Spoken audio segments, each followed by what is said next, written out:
Las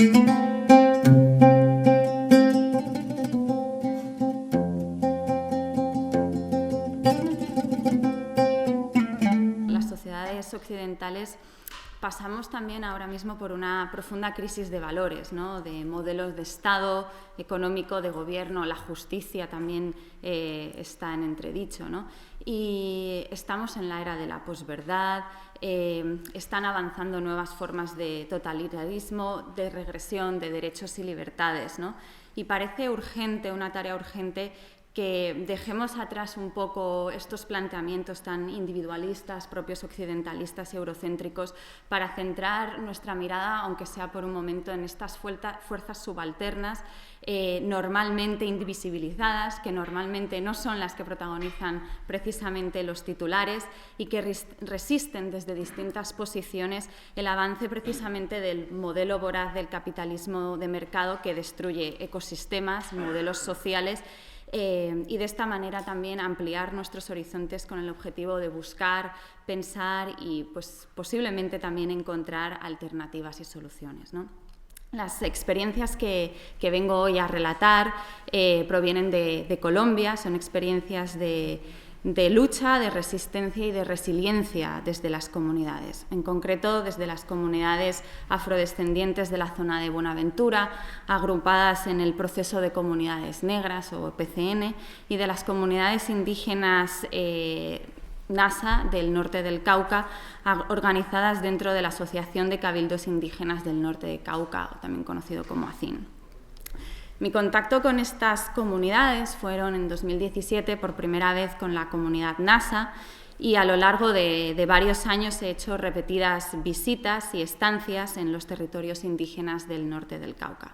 También entré, a su vez, en contacto con comunidades afrocolombianas del Pacífico y también con algunas del norte del Cauca, visitando varias veces Buenaventura ciudad, así como también las poblaciones que están en todos sus ríos y en sus cuencas.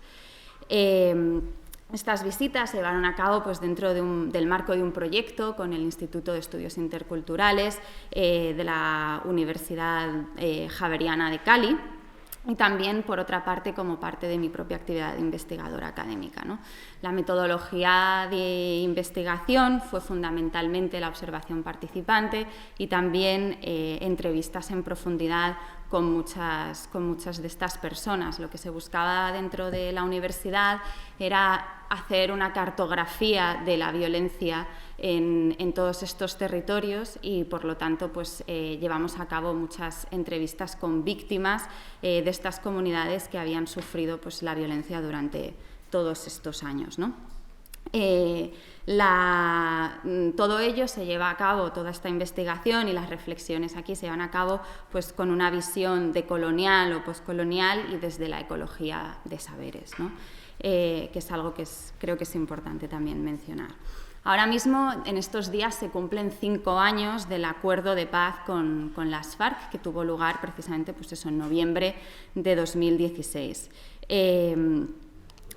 Pues, previamente, en 2006, se había acordado la desmovilización del grupo paramilitar de las Autodefensas Unidas de Colombia, ¿no? Y el 24 de noviembre, ¿no? Que fue hace un par de días, se firmaron los acuerdos de las FARC hace ya, pues, efectivamente, 5 años.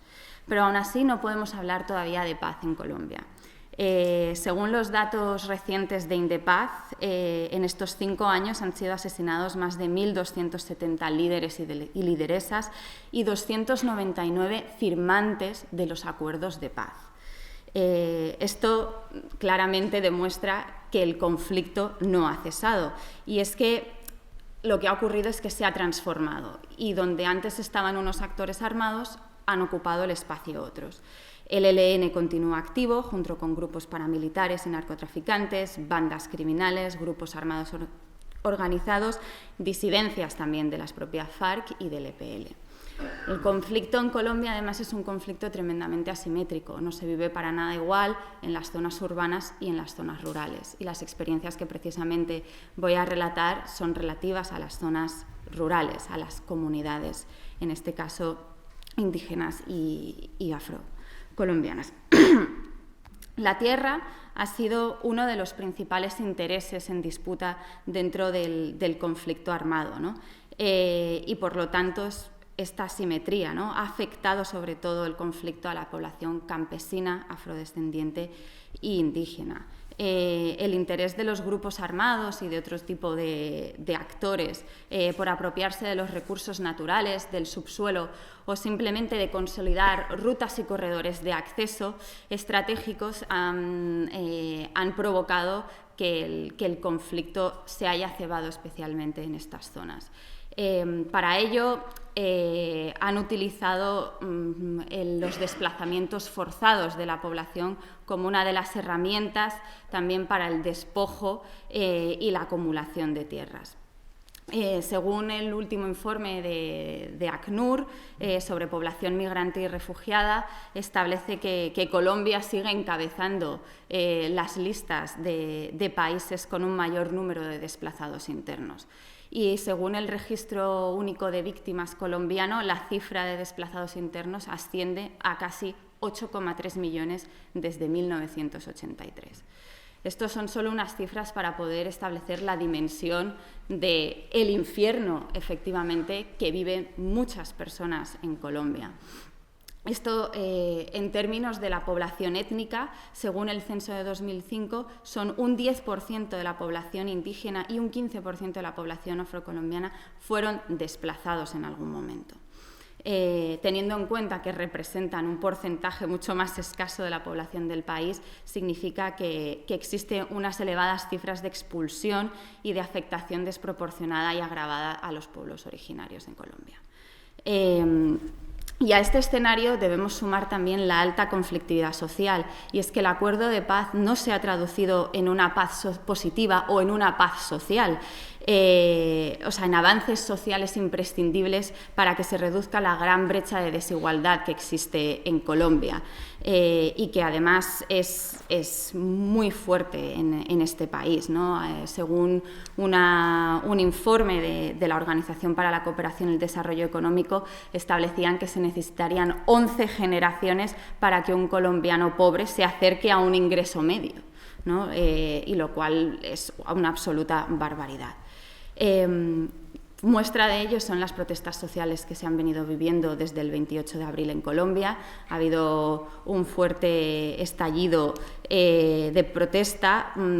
Fue originariamente por una cuestión de una reforma fiscal, pero a ello se sumaron inmediatamente demandas por los incumplimientos de los acuerdos de paz, por la situación del sistema sanitario y también por la brutalidad policial.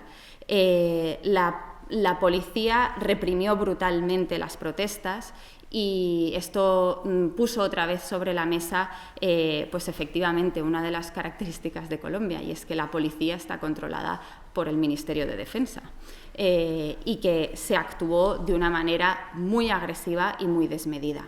Organizaciones como Human Rights Watch han estado documentando de manera extensiva todo esto y han identificado que efectivamente pues, hubo disparos de armas de fuego directamente sobre la población manifestante, establecieron que también hubo palizas, detenciones arbitrarias, abusos sexuales, etcétera, durante el curso de las protestas. Y lo que se prevé es que todas estas protestas sigan hasta pues, posiblemente las elecciones presidenciales que tendrán lugar en mayo de 2022. Entonces, es una situación muy compleja. A ello se añade la especial vulnerabilidad de los defensores y defensoras de derechos humanos y de la tierra. Según el último informe de Global Witness de este año, Colombia sigue a la cabeza de los países más peligrosos para ser defensor o defensora. En 2020, 65 personas defensoras de la tierra y del medio ambiente fueron asesinadas en Colombia y un tercio de estos ataques fueron precisamente contra indígenas y afrodescendientes. Centrándonos ya en la propia experiencia que vengo a relatar, el territorio ancestral del pueblo Nasa, así como el territorio tradicional afrodescendiente de Buenaventura, son zonas de gran riqueza y fertilidad, con una amplia biodiversidad y gran riqueza mineral y de recursos naturales. También están en un lugar muy codiciado geoestratégicamente, porque son un corredor de paso. Buenaventura es uno de los principales puertos más importantes de Colombia, donde se mueven alrededor del 60% de las importaciones y exportaciones del país. Y esto lo convierte en un lugar especialmente conflictivo. Todo el mundo codicia controlar Buenaventura, pero también las 9 cuencas hidrográficas que lo rodean. En los pueblos indígenas y afrodescendientes se han caracterizado en todos estos años de hacer una fuerte resistencia desde el territorio, ¿no? Son territorios colectivos que son reconocidos legalmente así, y lo que les hace fuerte es mantenerse la comunidad unida. La tierra es la piedra angular de la cosmovisión indígena, es el pilar central de su sistema económico, social y cultural de todas las comunidades indígenas que hay en esta zona, y su lucha de resistencia por la preservación de la madre tierra viene de lejos. Inició en la época de la conquista española. Resistieron ferozmente la llegada en aquel entonces de los conquistadores, y de hecho llegaron a un acuerdo con el rey Felipe II, que en aquel entonces ya les otorgó el título de la tierra como propiedad indígena. Precisamente cada vez que vamos allá de visita a los territorios, nos piden que por favor vayamos al Archivo de Indias a encontrar su título, porque en algún lugar debe estar el original, y data de esta época, ¿no? Ya en épocas más modernas se han visto amenazados por las estrategias de aterrorizamiento y desmembramiento de la comunidad que han intentado llevar a cabo los distintos actores armados que han buscado controlar el territorio, ¿no? Entonces han buscado atacar a sus líderes, ¿no? A sus tutengas, ¿no? A sus quihuetés, que son los médicos tradicionales, y también a su guardia indígena, ¿no? Los quihuetengas, intentando provocar así el desplazamiento de la población y adueñarse así del territorio. Para las sociedades comunitarias como esta, la amenaza, la persecución y el asesinato de las personas que suponen el puntal y el referente guía de la comunidad es una gran amenaza de supervivencia para la propia comunidad y también para la conservación de las prácticas tradicionales, al ser la mayoría de ellas de transmisión oral. Por otra parte, la comunidad ancestral afrocolombiana de Buenaventura y sus 9 cuencas hidrográficas, que todas vierten en la zona del delta de Buenaventura, suponen el centro de su cultura propia y también de su riqueza económica. Los ríos son parte central de su historia, ¿no? De su historia de lucha contra la esclavitud colonial. Llegaban los barcos donde venían los esclavos de África precisamente a ese puerto, y aquellos afrodescendientes, ¿no? O sea, son los herederos precisamente de esos esclavos que consiguieron escapar de esos barcos, huir por las cuencas y adentrarse dentro de los territorios que hoy son precisamente esos consejos comunitarios afrodescendientes. Para ellos, esos ríos son fundamentales dentro de su historia, ¿no? y de su cosmovisión. Entonces, también, por ejemplo, cuentan que el trenzado del cabello de las mujeres era fundamental, ¿no? Y que representaban precisamente las rutas dentro de los ríos, y que en esos cabellos, también en esas trenzas, guardaban semillas que para ellos eran importantes para poder mantener la diversidad del territorio. En ese sentido, los peluqueros y las peluqueras tienen en la cultura afrocolombiana una gran importancia, una grandísima relevancia. La gente no va simplemente a la peluquería a hacerse la trenza o a arreglarse el pelo, a peluquearse, como dicen ellos. Van a compartir, a bailar, a tomar, a enterarse de qué es lo que va a suceder o de qué es lo que está sucediendo en esa zona, ¿no? Y por eso han sido también uno de los principales víctimas de amenazas y de represión por parte de los actores armados, como también referentes de la comunidad afrocolombiana.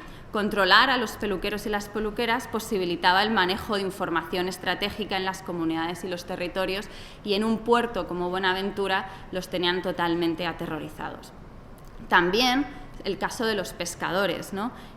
Los pescadores que conocen el lenguaje de la marea, del mar, del manglar, las corrientes, ¿no?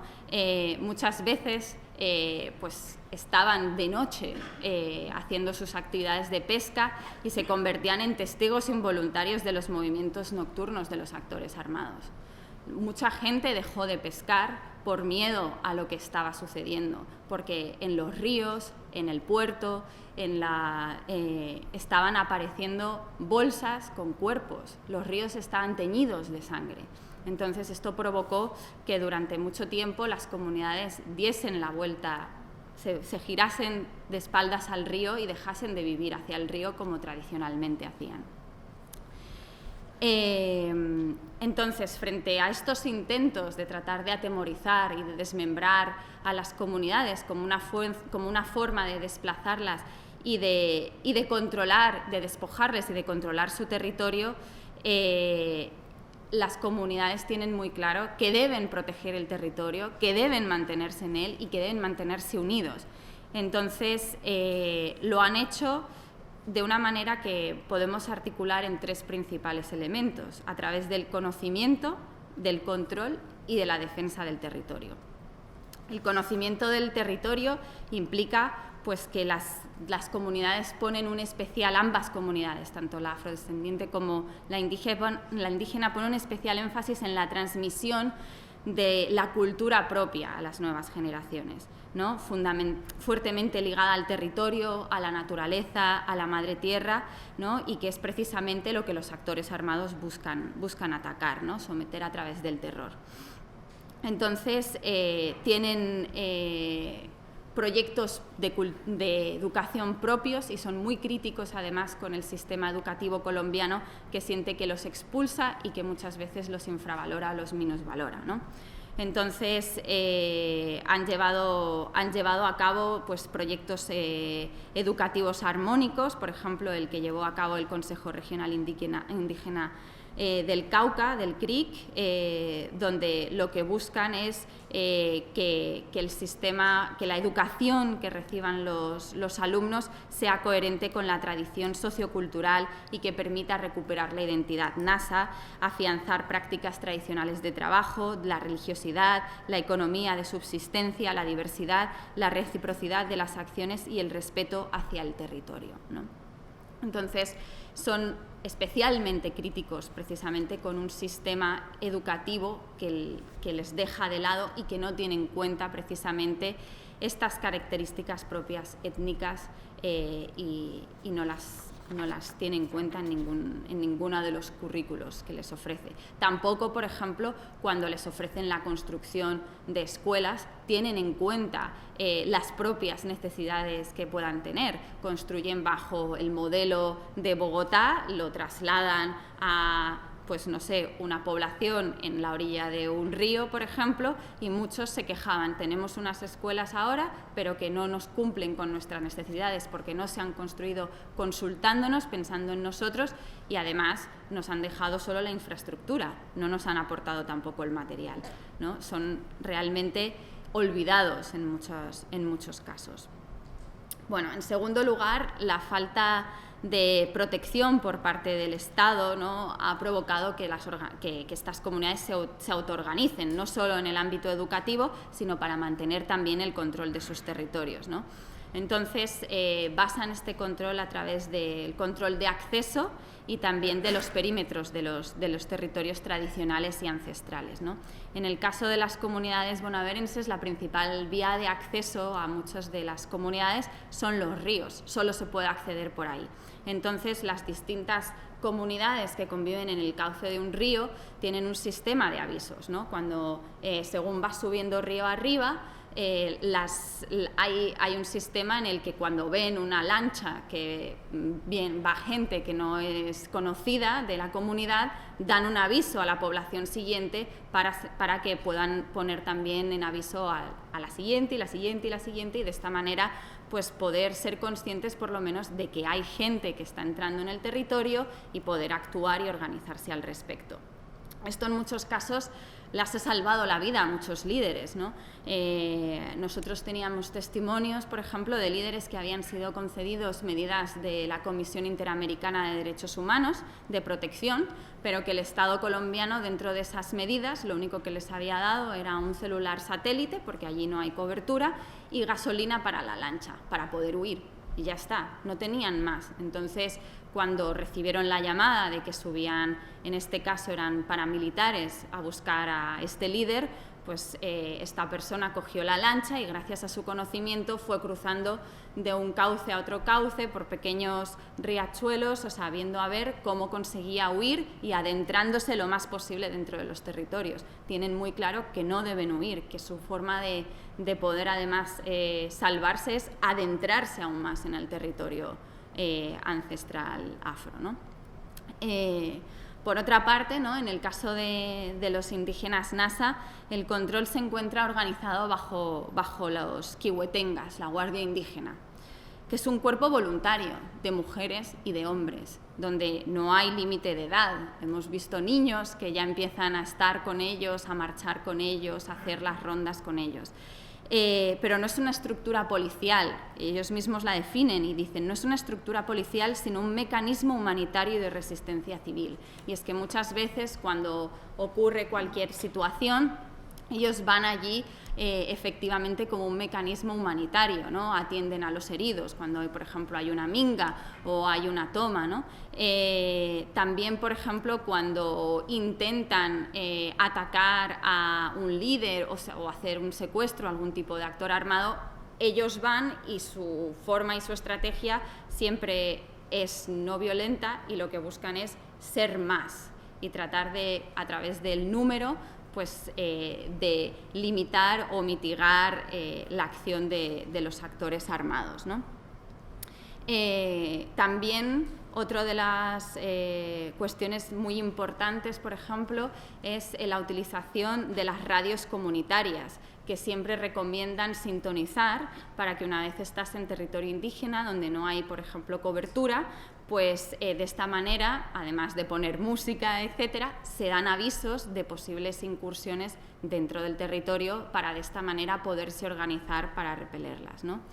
Y la propia Guardia Indígena dice que su objetivo es neutralizar cualquier acción que cause desarmonía en el territorio, ¿no? Que no solo es contra los actores armados exclusivamente.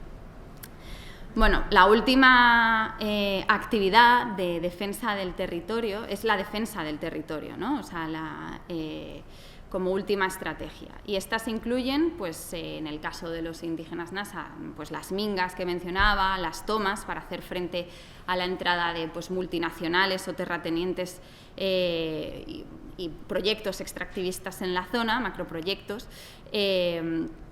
Y bueno, en un consejo que tuvieron, el tercer consejo zonal que hubo en la CIN, que yo tuve el privilegio de poder asistir a él en 2017, dijeron que rechazaban el modelo económico y las leyes de despojo que les han impuesto las oligarquías colombianas y que reafirman que el extractivismo y el modelo neoliberal que lo sostiene no son las soluciones a las problemáticas sociales, políticas y económicas que vivimos en nuestro territorio.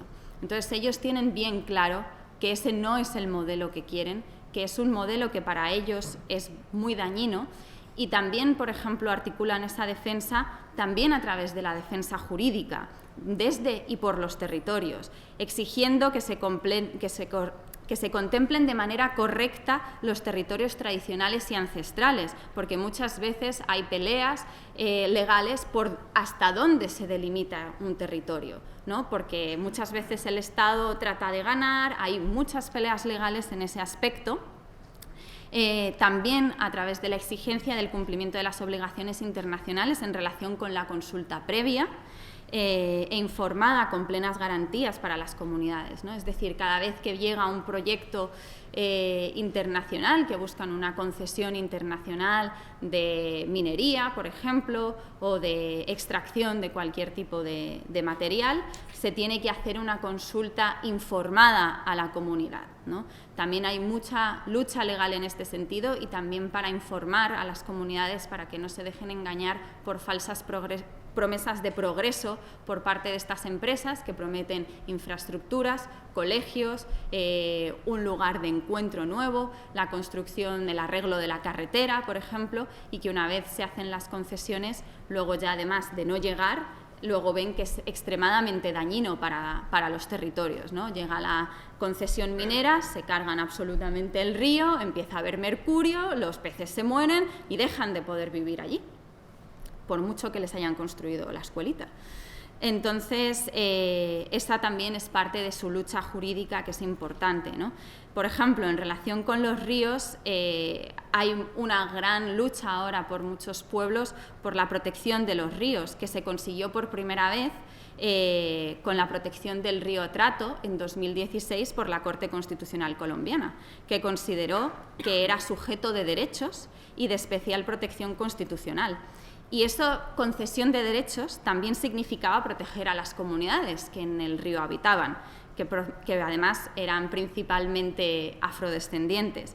Y en el centro de la sentencia también se encontraba precisamente la cuestión de la seguridad alimentaria de estas comunidades, la soberanía alimentaria de estas comunidades, que también es otro de los puntos importantes de defensa del territorio, la autogestión, no solo política con los sistemas asamblearios, sino también la ampliación de su autonomía a través de la exploración de modelos sostenibles de producción local, ¿no? De la pesca artesanal, del cultivo artesanal, de pequeñas empresas locales, ¿no? La comunidad nasa ha puesto en marcha distintas pequeñas empresas de jugos, de lácteos, también hay pues, de refrescos.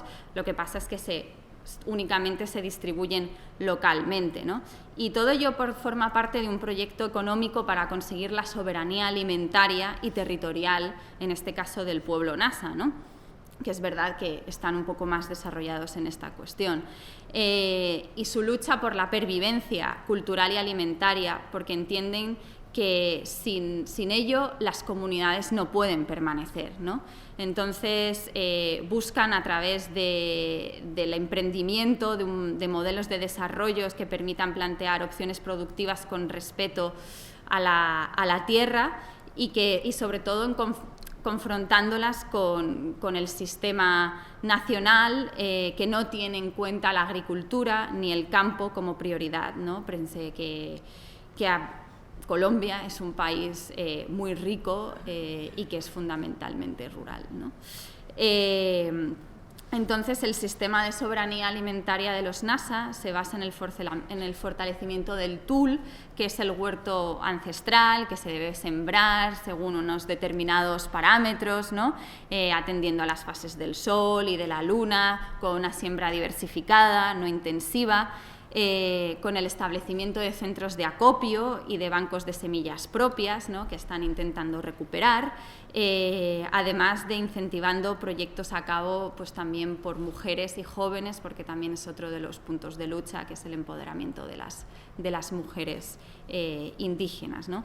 Entonces, el TUL, de esta manera, representa la estrategia base para conseguir una economía limpia, sin químicos ni agrotóxicos, que garantice la supervivencia de la salud de las familias indígenas, que les sirva desde un punto de vista también del lucro de las propias comunidades y no de terceros, ¿no? Que la riqueza se quede en el territorio. Y yo creo que con esto es un buen momento para pasarle la voz a Olmo. Pues muchísimas gracias. Ya sabemos todos, o sea que tampoco lo voy a explicar mucho, cómo hay una degradación del planeta, del sistema natural global, a un nivel terrestre. Me gusta empezar con esta diapositiva, que de principito que dice: lo esencial es invisible a los ojos. Eso pasa también con el planeta.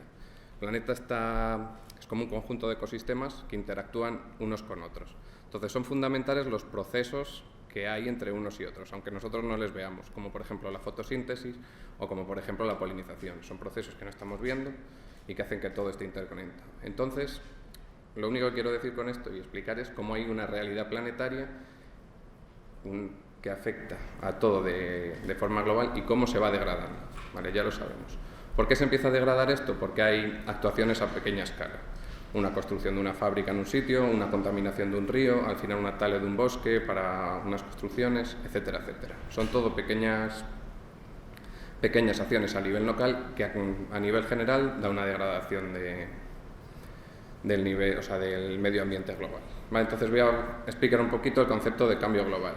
Ya nos lo explicaron aquí Costa Morata, que es un profesor de la Universidad de Murcia, que estuvo hace 3 años, creo, aquí. Nos estuvo contando cómo es un conjunto de cambios y transformaciones a gran escala producto de las actividades antrópicas. Pero no es por las actividades del ser humano como especie, sino por un sistema determinado, que luego lo explicaré, ¿vale? La definición un poco más seria que él nos dio, que son estos cambios sobre el sistema, los cambios y transformaciones a gran escala, ¿vale? Es importante no confundirlo con el cambio climático, que mucha gente dice cambio global es cambio climático. Al final el cambio climático es solo una pata de este problema. O sea, hay diferentes patas, como por ejemplo la fragmentación de hábitats, la pérdida de la biodiversidad, algunas incluso más lesivas para la naturaleza, como creo que son los cambios de uso del suelo.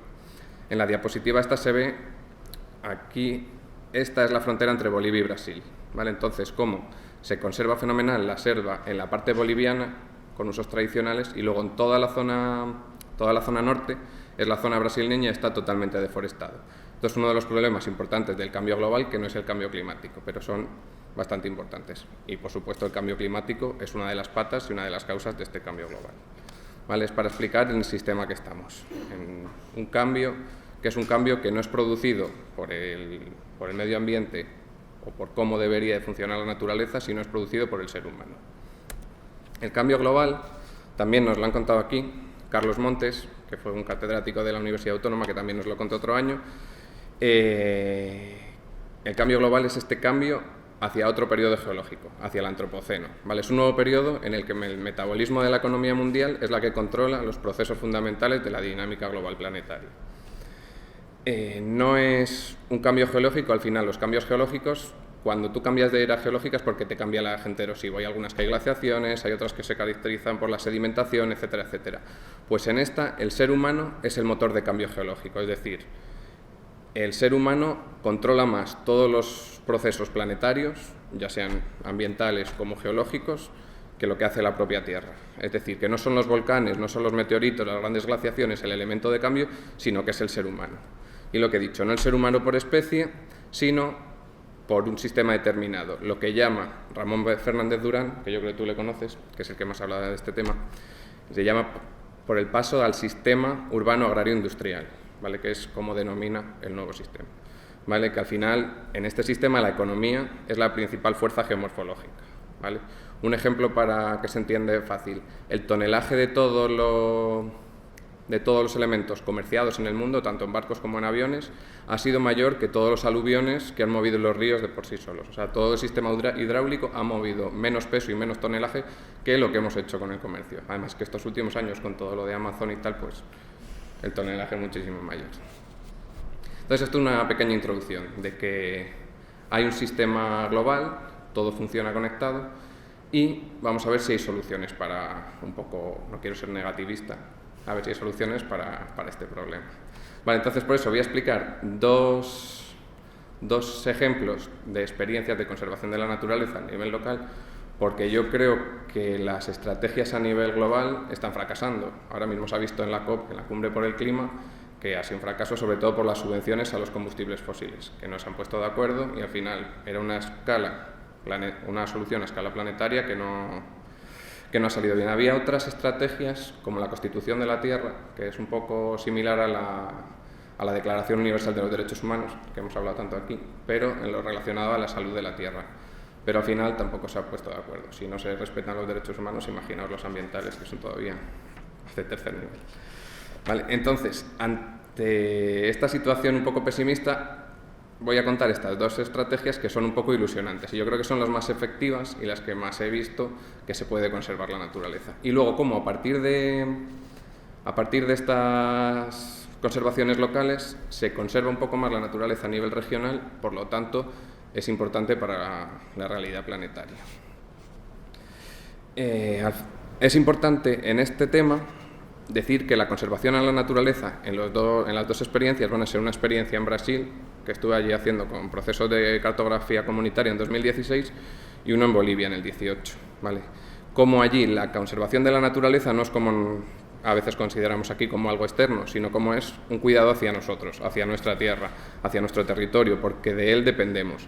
Entonces, toda esa conservación va a salir desde el uso del territorio y desde un sentimiento de arraigo. Es decir, si yo no tengo un arraigo, no tengo un sentimiento de pertenencia, no voy a intentar conservar lo que yo quiero, lo que depende de mi subsistencia por ello.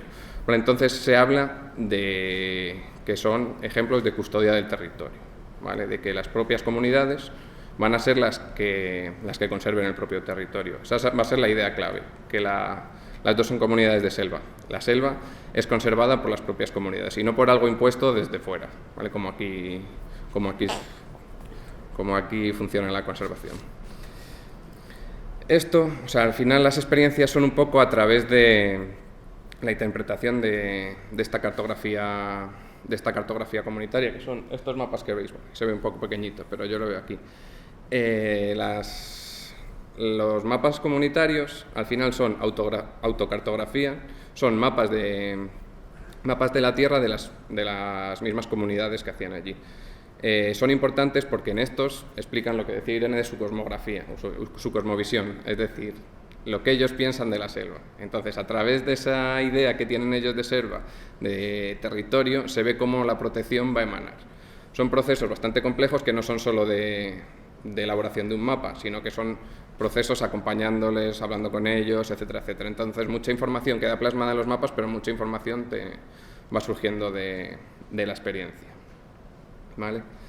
Eso, que surgen de... Aquí tengo un poco la definición, que son mapas de memoria generados por consenso en comunidad. Es decir, no son mapas individuales de la idea que tengo yo del territorio, sino son mapas de ideas comunitarias, que son generados en comunidad, pero no solo en comunidad, sino también a través de generaciones, porque el imaginario colectivo al final funciona a través de generaciones. Son aprendizajes, es información, son experiencias, etcétera, etcétera.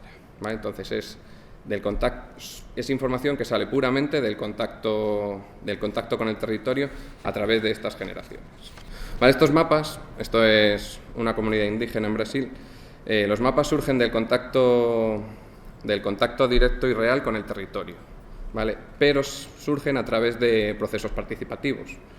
Los mapas son importantes porque hemos visto que nos dan la información y nos van a enseñar cómo a través de la visión que tienen ellos de la selva se conserva. Pero además son importantes por los procesos participativos que ellos hacen, porque sirven como cohesión de la comunidad. Solo por el simple hecho de reunirse, generar un día en comunidad y estar hablando de los problemas y soluciones comunes, la ocupación del territorio se ve como generadora de identidad, ¿vale? Esta es la trascendencia esencial de esta cartografía, cómo estos procesos participativos generan vínculos con el territorio. Es decir, solo el hecho de que estén allí reunidos y generando cartografía hacen que sientan el territorio como más suyo y que sirva como arraigo. A través de mapas como estos, esta ocupación se ve como generadora de identidad, de arraigo, que es el sentimiento que he dicho después, que va a ser fundamental para conservar la selva. La vinculación es determinante para su reconocimiento como comunidades y emprender sus proyectos como colectividad. Así se reconoce en el Convenio 169 de la Organización Internacional del Trabajo sobre pueblos indígenas y tribales de 1989. Allí se reconocen las aspiraciones de estas comunidades a asumir el control de sus propias instituciones, formas de vida, de desarrollo económico y la particular contribución que han hecho a la diversidad cultural, a la armonía social y a la ecología de la humanidad. Y después de toda la introducción, pues ya empiezo un poco con las dos experiencias, ¿vale? Este es otro. Voy a ir poniendo bastantes mapillas, ¿vale? De los que ha salido toda la información, ¿vale? Por ejemplo, hay cosas curiosas de interpretar, como que no reconocen norte y sur, por ejemplo, reconocen siempre el sentido del río. Al final la cabecera siempre se dibujaba arriba y van bajando el río, ¿vale? O sea que los colores, cada símbolo se interpreta la biodiversidad en los animales, o sea, ellos se dibujaban los animales que ellos iban a cazar y al final con eso tú puedes interpretar la biodiversidad. Puedes interpretar en una zona de selva que tú prácticamente no puedes entrar si hay jaguar o no hay jaguar en estrategias de conservación de la biodiversidad. ¿Vale? La primera experiencia es en la Reserva Extractivista Riociño da Liberdade. ¿Vale? Es un sitio en esta esquina de Brasil, la verde que podéis ver en el mapa de Latinoamérica, que está entre Bolivia, Perú y la parte de Brasil. Es una de las zonas que mejor está conservada la selva del mundo. La conservación de aquí emana de la propia población local, ¿vale? Y esto está apoyada por la figura de protección, que es una reserva extractivista. Aquí tengo que hacer un matiz porque el extractivismo allí, en el concepto portugués, no es el concepto extractivismo como nosotros tenemos los europeos, que cuando piensan en extractivismo, lo que tú has dicho es una minería a cielo abierto, una gran deforestación, etcétera, etcétera. Sino el concepto de extractivismo lo que quiere decir es un concepto que además vino por Chico Mendes, que no sé si le conocéis, bueno, es uno de los grandes ambientalistas brasileños. Lo único que quiere decir es que solo puede utilizar lo que produce la selva las comunidades que la pueblan. Es decir, yo cuando estuve allí haciendo los procesos no podría utilizar nada de la selva, ¿vale? Es decir, si yo quería hacerme mi casa, primero tendría que hacerme comunitario y luego ya podría utilizar la selva. Esto es un sentimiento muy chulo porque es una protección hacia lo externo. No se hace solo porque ellos puedan obtenerlo de dentro, sino porque toda la zona está teniendo una presión bastante importante la industria ganadera. ¿Vale? Entonces, al solo poder utilizar las comunidades, es un bastión que queda protegido frente a lo externo. Esta es la zona. Bueno, la reserva, en este mapita de aquí, era esta verde, ¿vale? Lo que quería decir con esto, que la figura de protección apoya la conservación de las poblaciones, ¿vale? O sea, apoya el sistema humano. Son comunidades que no son comunidades indígenas puras. Es decir, son comunidades sobre todo hubo mucha inmigración a mediados del siglo para trabajar el caucho. Entonces son comunidades que estos emigrantes de dentro de Brasil llegaron a la selva y se mezclaron con las comunidades indígenas. Entonces se denominan comunidades ribereñas, o sea que no son indígenas puramente, ¿vale? Porque ellos además esto lo tenían muy claro. La segunda experiencia sí que van a ser indígenas, por eso quiero hacer un poco la diferencia. Es fundamental. Todas las fotos son mías, o sea que si alguna sale un poco descuadrado o tal, pero es de esto que iban dando y se las voy haciendo, ¿vale? Pero es para que entendáis un poco. Se conserva en estos sitios la selva porque se ha conseguido un sentimiento de pertenencia y de arraigo que se podía interpretar con los mapas. O sea, este arraigo surge por la historia, que luego la voy a explicar cómo, después de un proceso histórico bastante importante, bastantes luchas indígenas y luchas ribereñas, se conserve este sentimiento de pertenencia sin el cual no sería posible la conservación de la selva. O sea, como desde una protección humana, desde una protección del sistema cultural, al final sale un sistema ambiental. Bueno, aquí pongo la diapositiva, que el vínculo fundamental es de ayuda mutua. La selva conserva las comunidades porque es su fuente de vida, pero las comunidades conservan la selva. O sea que al final es una simbiosis en la que las dos se protegen. Para los que no sabéis mucho de biología, la simbiosis es una relación entre especies en las que los dos ganan. Es la misma relación que los picabueyes cuando se ponen, por ejemplo, en los hipopótamos, que uno desparasita al otro y el otro se alimenta y el otro obtiene alimento. Pues esto igual, la selva necesita las comunidades para desarrollarse y que no sea devastada por los impactos externos, y las comunidades necesitan de la selva para desarrollarse y ser felices, en definitiva. Por eso, este es otro mapa, la selva es su protectoria, es su hogar y es su fuente de vida. Es como una empatía por la tierra y considerar la naturaleza como algo suyo tan importante y con tanto arraigo que yo creo que es muy difícil de ver aquí en las sociedades occidentales, o sea, en donde disociamos un poco naturaleza y mundo urbano. Vale, en el ejemplo que estáis mirando, ¿vale? En lo que se veía mucho es como venía presión por la zona norte, que era justo del límite de la reserva, y allí, o sea, por ejemplo, en el mapa se considera como terreno infinito, o sea, como que no hay nada, ¿vale? Y al final es una hacienda ganadera que habían hecho que al final no se había desarrollado. Bueno, esta es otra. Los dos sistemas, el humano y el natural, se necesitan, o sea, que no sería posible el uno sin el otro y el otro sin el uno. El sistema humano depende del medio para desarrollarse y sobrevivir, y la selva necesita el respeto de las comunidades para no ser destruida. El sentimiento de arraigo viene sobre todo de la historia reciente. Estas comunidades que fueron se llaman los seringueiros, porque allí es la seringa, el caucho. Estas comunidades han sido uno de los movimientos sociales más importantes de la historia. Se pensaba desde el mundo urbano brasileño que la selva estaba despoblada, y la selva no estaba vacía, estaba poblada son comunidades pequeñitas de unas 15-20 casas, pero al final hay muchas comunidades, siempre se suelen asentar en la zona de los ríos, imagino que como las de Colombia.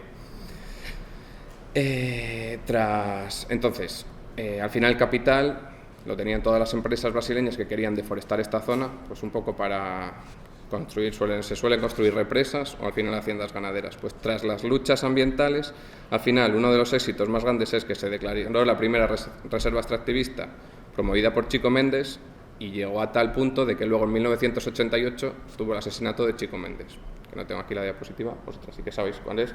Pues eso, que había tanta tensión, formaron, porque además no era solo una expulsión y un deterioro del sistema natural, si no tenías sistema natural donde sobrevivir es como si te quitan tu casa. Entonces, cuando eran expulsados a las ciudades, al final lo que traía era pobreza y arraigo, y se formaban al final las favelas brasileñas.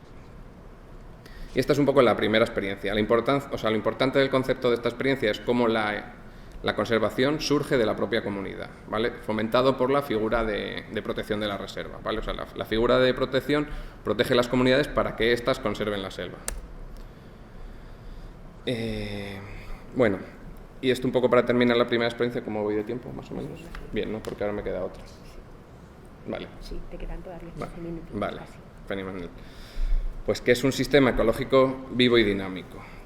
La vinculación a la naturaleza supone un modelo de sostenibilidad que hace acoger las innovaciones sin renunciar a la vinculación con la tierra. ¿Qué quiero decir con esto? Que es un sistema que es tan dinámico que al final no es obstáculo para que esté abierto a innovaciones que mejoran sus condiciones de vida, tanto de sanidad como de educación, que es lo típico que se dice, no, están allí, está todo muy bien conservado, pero no tienen educación ni sanidad. Pues sí, al final se está desarrollando poquito a poco, es verdad que es una zona pobre económicamente, pero la vinculación no hace que sea un obstáculo. Y ahora voy con la segunda experiencia, ¿vale? La segunda experiencia es en la Estación Biológica del Beni, es una zona también de selva en Bolivia, en la región del Beni, que es la más grande de Bolivia y una de las más despobladas, que está en el norte, hace frontera con Brasil, no con la otra zona, pero bueno, hace frontera. En este es una zona de comunidades indígenas chimanes, que ahora voy a explicar por qué es la zona donde mejor se conserva la cultura chimán, ¿vale? En este tiene un poco el mismo resultado, que al final la protección emana de la misma población local, pero cambia el orden de los elementos. Esta es una reserva que se creó para la protección de la biodiversidad, no del sistema social como era el otro. Entonces, a través de una protección de la naturaleza pura y dura, es el sitio de todo el Beni y de todo Bolivia donde mejor se ha conservado la cultura chimán, ¿vale? Esta es una zona que está muy aislada, o sea, el otro era una extensión de selva enorme. Esta no, es una zona muy aislada, donde fuera tiene muchísimas presiones, ya tiene muchas zonas urbanas y muchas zonas deforestadas, y es una zona que tiene mucha presión con los incendios. Toda la zona, cuando en 2019 vimos que se estaba quemando el Amazonía, que pasa todos los años, pero ese año fue bastante extremo, una de las zonas que más se quema esto. Entonces, este es un baluarte que se conserva a todos los incendios, ¿vale? Que muchos son provocados para cambiar los usos del suelo. Entonces eso, importante la diferencia entre los dos tipos de conservación. Una emana del propio, o sea, las dos emanan del pueblo, pero una se protege el sistema social y desde esta se protege el sistema natural puramente. Pero a través de ese sistema natural y del sentimiento de arraigo que se genera, se conservan fenomenal la cultura simán, ¿vale? Que toda la zona de los alrededores está prácticamente deteriorada y hay muchísima marginación. Paso, ¿vale? Esta es una fotito también de cómo se ven las comunidades. Son también comunidades de 15-20 casas, ¿vale? Este es el concepto que he dicho, que la cultura indígena se protege gracias a la conservación de la naturaleza. Pero al final lo que se consigue es cómo la protección surge desde dentro. O sea, Esta es un área protegida que se formó aproximadamente hace 30 años, o sea que es de las más antiguas de Latinoamérica. Entonces, al final, tras las relaciones entre la selva y las comunidades, son las mismas comunidades las que vuelven a proteger la selva, sobre todo porque es su casa. O sea, que he puesto esta diapositiva porque consideran la selva como su casa, como su hogar. Es como que tú estás defendiendo tu casa frente al externo, sobre todo frente a la expansión ganadera y a los incendios, que en esta zona la presión sí que es brutal. O sea, esto, si lo veis en imagen satélite, sí que es un núcleo selvático puro, muy denso, pero luego casi todo lo de alrededor está deforestado. Esto también lo se interpretó a través de cartografía comunitaria, donde se ve la importancia social y emocional de los lugares. Toda la información que para ellos es vital queda plasmada en estos dibujos, tanto en los colores como en las formas, ¿vale? O sea que es cartografía bastante importante. Con estos mapas se ve como las comunidades, al final, sí que son los verdaderos guardianes de la naturaleza. Hablando con ellos también contaban cómo dibujaban los límites y muchas veces ponían hasta dibujitos de demonios fuera, o de zonas tachadas que serían los límites, ¿vale? O sea que era bastante interesante. Y a través de los mapas también se ve cómo el nexo entre las personas y la selva depende completamente de los ciclos naturales. Cuanto más urbana es una sociedad, menos depende de los ciclos naturales. Pues esta, como no era nada urbana, dependía muchísimo de los ciclos naturales. Este es un ejemplo, esta imagen que parece muy bonito, es una imagen del principal problema que tiene. Es un problema que gracias a la deforestación en cabecera, en la zona de montaña, hay una industria maderera y está talando muchos árboles. Pues el río que vertebra la reserva se llama el río Maniqui. El río desplaza muchísima cantidad de materia orgánica y se forma lo que llaman una palizada, que es como si fuera una barrera, como la que hacen los castores, y se desvía el río. Entonces el río cada 4 o 5 años cambia su cauce y encharca zonas. Esta es una zona que no es bonita, o sea, es bonita si estás, pero al final es una zona empantanada, donde hace 5 años había comunidades.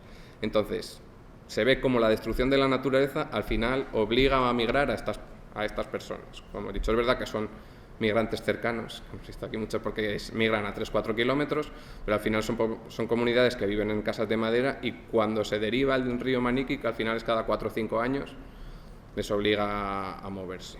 ¿Vale? O sea, cómo la dependencia con el sistema natural, o sea, entre sistema humano y sistema natural es máxima. O sea, que como un problema ambiental al final hace que el estilo de vida, su forma de vida y su hogar desaparezcan. Entonces, esta imagen es que es un poco devastadora, pero explica la relación entre el sistema humano y por qué quieren proteger el sistema natural, porque es que sin él no se pueden desarrollar sus formas de vida. Este es un mapa que, por ejemplo, se podía ver la biodiversidad. Aquí este era un mono araña, por ejemplo, al que no se sabía que había, pero por los dibujos interpretamos que sí que había.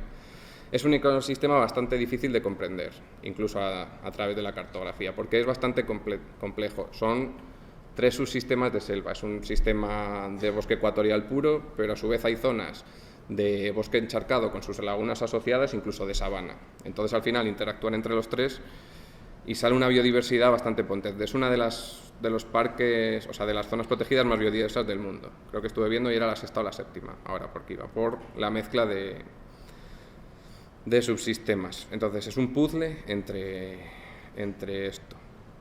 ¿Qué pasa con la estación biológica del Beni? Porque al final es fundamental para la conectividad ecológica. ¿Qué es la conectividad ecológica? Al final es la capacidad de los seres vivos para desplazarse y mover la energía y materia. Por eso funciona como conector ecológico, es decir, muchísimas poblaciones que tienen que dispersarse necesitan sitios de paso. Aquí se ve muy bien en la zona con los balates o las acequias, que nosotros estamos intentando conservar todo el sistema natural de aquí. Entonces tú conservas esas acequias, son al final las autopistas de paso de todos los invertebrados, los anfibios y las semillas de las plantas. El carácter de baluarte, que he dicho, es fundamental como intercambiador genético, porque es de los pocos núcleos de selva que quedan en la región, ¿vale? Entonces es como un oasis dentro de las migraciones. Por ejemplo, los jaguares. Los jaguares se paraban mucho en estos sitios cuando estaban dispersando las poblaciones. Esto también tenemos aquí en Motril un ejemplo muy chulo, que es la Charca Suárez, que es de los pocos sitios que tenemos en la costa granadina, bueno, casi el único, con la desembocadura del Guadalfeo, para que los aves que están migrando de Europa a África paren a descansar. Entonces, bueno, hay unas lagunas en Adra, en Almería, y otras en Málaga, pero las únicas de Granada están aquí. Entonces, este carácter selvático de Bastión es fundamental para esto. Por eso decía que es un gran ejemplo de cómo una estrategia de conservación local, es una conservación de un puntito, ayuda al mejor funcionamiento natural de toda la selva. O sea, que si no estuviera esta reserva, al final no habría esta conectividad ecológica y se conservaría de una forma bastante peor la selva. O sea, como la estación biológica del Beni, pese a ser un sitio pequeñito, ayuda a toda la selva. Estas comunidades indígenas, al final, son importantes para la selva y al final para la realidad planetaria, que es el primer concepto que hice de cambio global. También es verdad que es un bastión, pero es vulnerable, ¿vale? Esta característica de aislamiento ecológico le hace bastante vulnerable sobre todo ante enfoques biológicos como intercambio genético. Es un poco lo que pasa al lince ibérico, que solo hay 2 poblaciones en Doñana y en Andújar, entonces están un poco fastidiados con el intercambio genético. Hablando con las comunidades y en los procesos de cartografía, se vio cómo había otro problema fundamental, que además es otro ejemplo para ver la relación entre sistema humano y sistema natural, que es el de una carretera que están empezando a hacer por una esquina de la reserva. Y cómo ha habido un robo de territorios indígenas desde el gobierno brasileño. Además, por eso se vio que la principal lucha es la de la compensación por los territorios robados para hacer la carretera. Y aquí, en este caso, este compañero estaba explicando el problema de la carretera. Entonces, por eso se ve otra ventaja fundamental de la cartografía comunitaria, de cómo los chimanes, dibujando la carretera y discutiendo sobre ella, adoptan esa cartografía como forma de ejercer la soberanía sobre sus territorios. Es fundamental porque además es para que este sentimiento de arraigo no se interprete como que viene de una gestión externa, o sea, porque hay una gestión que dirige la reserva, pero los procesos sirven para que para que la protección sea vista como una protección desde dentro y por las comunidades, no como algo impuesto. Además son fundamentales los mapas también, que podría estar hablando de mapas 2 horas, porque da información diferente del punto de vista de los sectores dominantes de la población. Yo he estado unos años trabajando en el Instituto Geográfico Nacional, allí hacíamos mapas, pero yo no hacía los mismos mapas que puede hacer cada comunidad local en su sitio. Y estas 2 experiencias son aplicables a muchos ejemplos mundiales, sobre todo con el objetivo de apoyar y potenciar una forma de vida digna de los habitantes locales. Pero, son los 2 ejemplos de conservación que emana de la población local, ¿vale? Es aplicable a muchos ejemplos, esta conservación dentro y por, pero se puede ver también cómo funcionan en España. Se ven estos ejemplos como si se abandona una zona, es una zona que queda vulnerable. Este es un ejemplo que quiero poner, que muchos sabéis que yo soy de Ávila y el incendio más grande de los últimos 20 años ha sido este verano en Ávila. Este es un ejemplo de cómo en un abandono de la tierra se suma una causa, como es la del cambio climático, porque el cambio climático genera un caldo de cultivo perfecto para un incendio. Tenía muchas menos nevadas la Sierra de Gredos, tenía mucha más evapotranspiración, mucha más temperatura media y llegó a temperatura de casi 38 grados, que allí nunca ha tenido.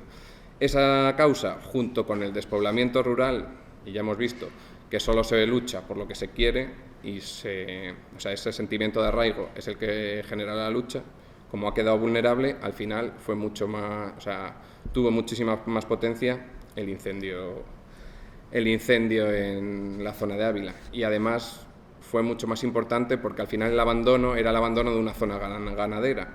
El ganado allí funcionaba de cortafuegos ambiental, ¿vale? O sea, de cortafuegos natural que se ha ido que se daba durante toda la historia. Otro ejemplito, y ya voy terminando, ¿vale? Es cómo directamente el uso del territorio puede incluso generar biodiversidad.